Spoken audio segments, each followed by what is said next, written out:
finish elsewhere, you're going to be, your bottom line is going to be happier. And with inflation that's been so out of control for so long, it's certainly going to help put a dent in that. Save up to 40% on your food bill every day at your Clinton Save-A-Lot. And as Dave always says, hope to see you soon. This is Seth Lawrence, News and Program Director for WHOW and WEZC. We take pride in being Clinton and Central Illinois' local radio stations each and every day, 7 days a week. What does local news mean? Here's a sample. We've put a task force together to look at the property and have a conversation about what we believe that property could be used for to help move our community forward. Internally, it was providing specialized police and supervisor training, sitting down and coming up with a training plan for each individual officer or each individual rank. We actually did have a tornado that did touch on the ground, started to kind of right around Buckeye Road, a little bit west of Farmer City. You hear the local people that make the news every day, 7 days a week on the big 1520 AM, 92.3 FM, and 106.5 FM WHOW, and on your easy choice for soft hits, 95.9 FM, WEZC. Experience the power of better connection with Connexus Fiber Internet. Connexus delivers ultra-fast, reliable speeds to keep you connected at the speed of life. Whether you're working from home, streaming your favorite shows, or gaming with your friends, Connexus has you covered. Say goodbye to buffering and dropped calls and say hello to fiber fast internet. Ready to upgrade your connection? Sign up today by clicking the Connexus icon at DeWittDailyNews.com. Nothing connects us like Connexus. Find out how you and your family can save up to 40% on the meat, produce, and grocery items you use every day by clicking the Clinton Save-A-Lot icon at DeWittDailyNews.com. Jay Peterson here from Peterson Insurance, your Pekin Insurance agent in Clinton, Farmer City, and Marilla. Find out how Pekin Insurance can give you peace of mind by clicking our icon at DeWittDailyNews.com. News time is 8 minutes after 8 o'clock on this Thursday. Top of the morning from the newsroom of Regional Radio and DeWittDailyNews.com. I'm Seth Lawrence with this local news update. Motor fuel tax dollars to DeWitt County have been frozen by the Illinois Department of Transportation, but local officials are optimistic the freeze will be temporary and those dollars should be accessible very soon. DeWitt County Board Chair Joe Whitty tells Regional Radio the issue stems back to December when the county received a notice about paperwork for various projects not being completed.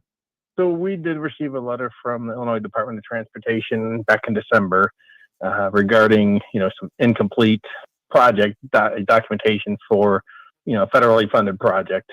In that letter, they stated what was missing and what needed to be done to resolve that issue. And part of it was also indicating that, per statute, they have the ability to withhold federal funds or motor fuel funds if the projects are not closed out to their satisfaction. And so, we received that notification back in December and have been working with our county engineer to get these projects closed out to the Department of Transportation satisfaction. According to Whitty, the temporary freeze has become an issue for DeWitt County Township Road Commissioners as they try to order supplies for this year's summer work. All right, so the Township Road Commissioners have been unable to use or access the MFT funds as well. That means delaying some purchases that they may need to do some of the maintenance later this summer. Expectation is that we're going to get these projects closed out within a week or so. And so this should not be a delay for too much longer. What it meant is that we have had a delay in the use of those funds, but our expectation is that that's going to be cleared up here this month. So hopefully no road work should be delayed. It's really beyond the next month or so. Whitty admits one of the issues at play is the short-staffed nature of the county highway department. He indicates the county only employs its full-time engineer, Mark Mathon. However, 2 vacant positions remain. The county board recently took action to provide relief to Mathon in this circumstance. In this circumstance. Well, we have 2 positions that have been open for some time at the county highway department. We had assistant engineer position that we have been unable to fill, and we have a field technician position as well. With those positions remaining unfilled, it obviously means that there's a lot of work that's been falling to our county engineer, especially on the paperwork side of things. So what the county has done to try to fill that gap, what we approved at our last county board meeting was the opportunity for the engineer to engage a professional service agreement with another engineering firm to help with some of those items.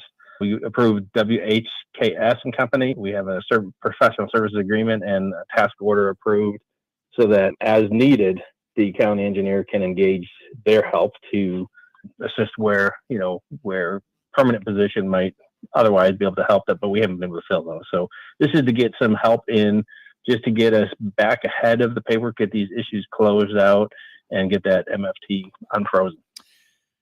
Whitty indicates the project most impacted by the freeze of MFT dollars has been the repair of the Washington Bridge in rural DeWitt County, just outside of Clinton, which has been out of commission for a couple of years now. A Central Illinois domestic abuse advocate is reporting a year-over-year decline in the reports of abuse. Andrea Coker is the director of services at Willow Tree Missions in Piatt County and indicates from last July to this July, her requests for services have decreased. I am excited to say that our numbers are actually down from last year. Last year at this time, we had already helped 88 families. So there's a pretty significant decrease. Of course, there's lots of reasons on why that could be happening, but I'm hopeful that the reason is because there's not as much need. Maybe education's working, maybe not. There's a lot of reasons that it could be, but either way, our numbers are definitely down. So we're hopeful it's for good. Coker indicates around June and July, they can typically see a spike in individuals coming to them for services, but at the halfway point of the calendar year, she says it's not been nearly as busy as years past. So a lot of times we talk like nationally for several reasons. One, because they just have better data than we do, because we don't have a team of people to put together data for us. But also a little bit so that we can help try to keep people anonymous so that nobody can kind of figure out who somebody is.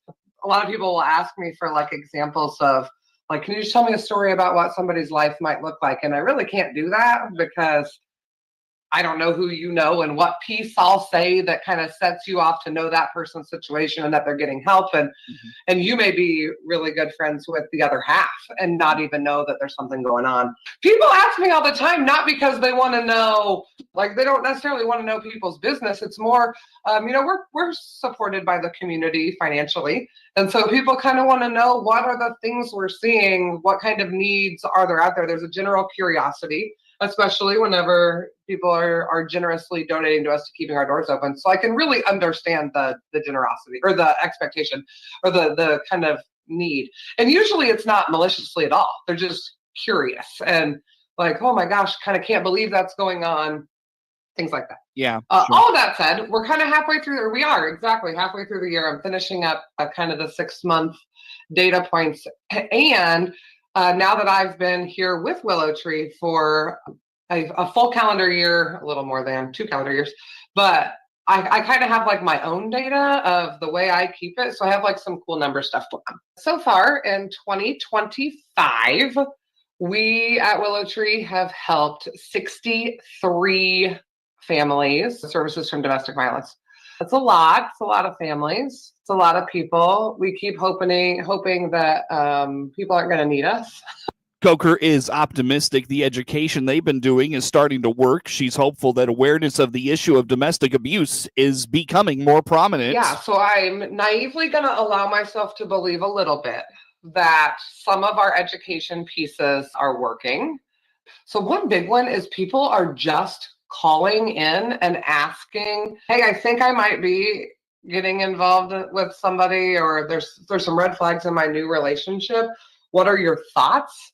And I'm able to give people I've been able to give several people just some basic knowledge about domestic violence, things to watch for, what those kind of red flags are. I have no idea if that has altered their behaviors or not, but it's also new that people are asking the questions kind of on the forefront. So I'm hopeful.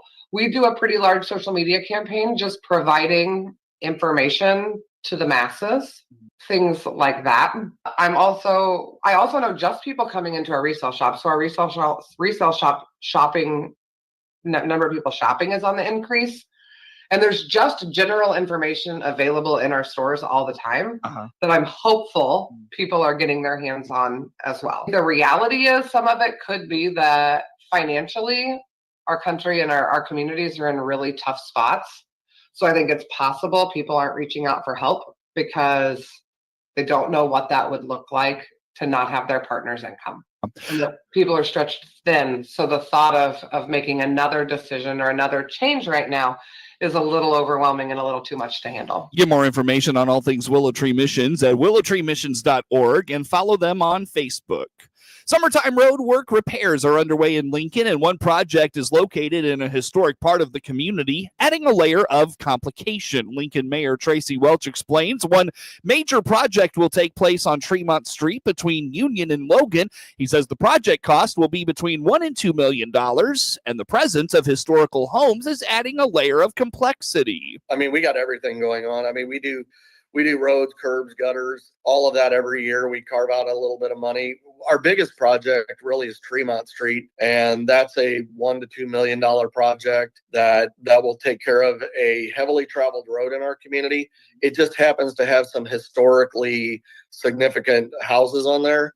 So we've been having to work through the historical registry to ensure that we're following all those guidelines. So a lot of stuff going on. It's between Logan Street and Union Street. It's a complete resurface. Yeah, when we touch the surface, that means we got to touch the curbs and then all the ADA ramps and everything. So, once you touch the road, everything else is game.